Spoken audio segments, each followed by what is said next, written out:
بسم الله الرحمن الرحيم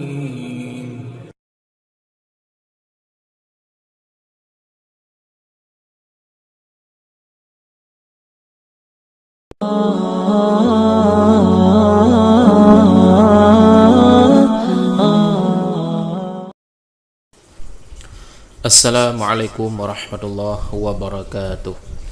Alhamdulillahi rabbil alamin. Wassalatu wassalamu ala sayyidina Muhammad wa ala alihi wa sahbihi ajma'in. Amma ba'd. Allahumma salli wa sallim ala sayyidina Muhammad wa ala alihi wa sahbihi wa barik wa sallim. Sahabat channel Tanwirul Qulub yang dirahmati Allah, semoga kita semua selalu dalam lindungan Allah Subhanahu wa ta'ala. Dalam kesempatan yang singkat ini, saya ingin berbagi sedikit tentang beberapa keutamaan berkurban di Hari Raya Idul Adha, amalan paling dicinta oleh Allah Subhanahu wa ta'ala. Keutamaan orang yang berkurban di Hari Raya Idul Adha sangatlah banyak.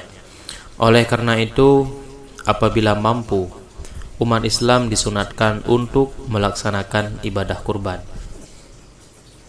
Ibadah kurban adalah salah satu ibadah pemeluk agama Islam, dengan melakukan penyembelihan hewan ternak untuk dipersembahkan kepada Allah. Menurut Imam Malik dan Imam Asy-Syafi'i, hukum berkurban adalah sunat muakkad atau sunat yang dikuatkan. Namun Imam Abu Hanifah berpendapat bahwa hukum berkurban adalah wajib bagi yang mampu dan tidak dalam keadaan safar ataupun berpergian. Berikut keutamaan berkurban menurut Rasulullah SAW. Yang pertama, amalan yang paling dicinta oleh Allah Subhanahu wa ta'ala. Berkurban di Hari Raya Idul Adha adalah salah satu amalan yang paling disukai oleh Allah Subhanahu wa ta'ala, sebagaimana hadis yang diriwayatkan oleh At-Tirmizi.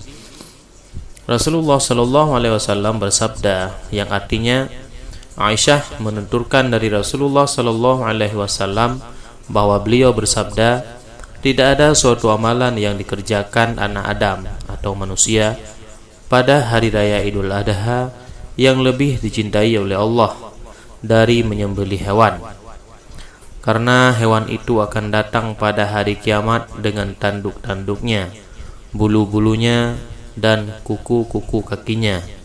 Darah hewan itu akan sampai di sisi Allah sebelum menetes ke tanah.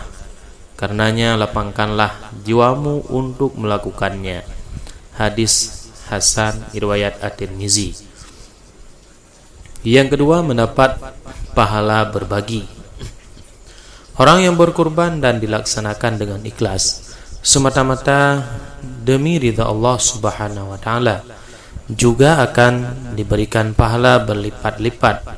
Rasulullah SAW bersabda, yang artinya bahwasanya para sahabat bertanya kepada Rasulullah SAW, apakah kurban-kurban ini? Beliau menjawab, sunnah bapak kamu sekalian, Ibrahim alaihissalam. Sahabat bertanya, pahala apa yang kami dapatkan darinya? Rasulullah menjawab, setiap tetes darah adalah satu kebaikan. Yang ketiga, sebagai kendaraan di hari kiamat.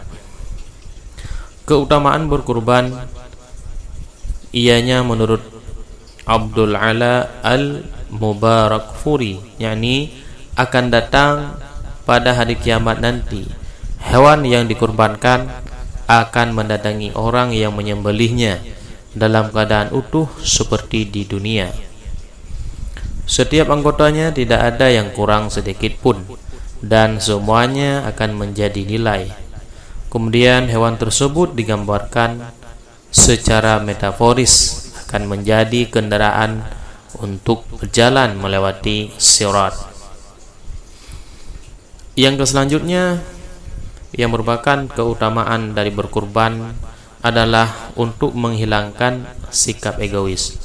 Berkurban juga berarti menghilangkan sikap egoisme, nafsu serakah, dan sifat individual dalam diri seorang muslim. Pasalnya, seorang yang berkurban akan menyisakan pendapatannya untuk membeli hewan kurban semata-mata untuk Allah Subhanahu wa taala. Nantinya hewan kurban itu akan disembelih dan dagingnya akan dibagikan ke muslim lainnya yang selama ini berkekurangan. Kemudian yang merupakan keutamaan daripada berkurban yang sangat penting adalah mendapat ridha daripada Allah Subhanahu wa taala. Berkurban di hari raya Idul Adha juga berarti mengorbankan segalanya, yaitu jiwa, harta, dan keluarga hanya untuk Allah Subhanahu wa taala. Oleh karena itu, pada hakikatnya yang diterima Allah dari ibadah kurban itu bukanlah daging atau darah hewan yang dikurbankan, melainkan ketakwaan dan ketulusan. Mungkin hanya sekian yang dapat saya sampaikan. Semoga kita yang masih diberikan rezeki oleh Allah Subhanahu wa taala, marilah kita berkurban di hari raya Idul Adha. Semoga kita semua mendapatkan fadilah pahala daripada keutamaan berkurban tersebut. Hadanallahu wa iyyakum ajmain. Wassalamualaikum warahmatullahi wabarakatuh.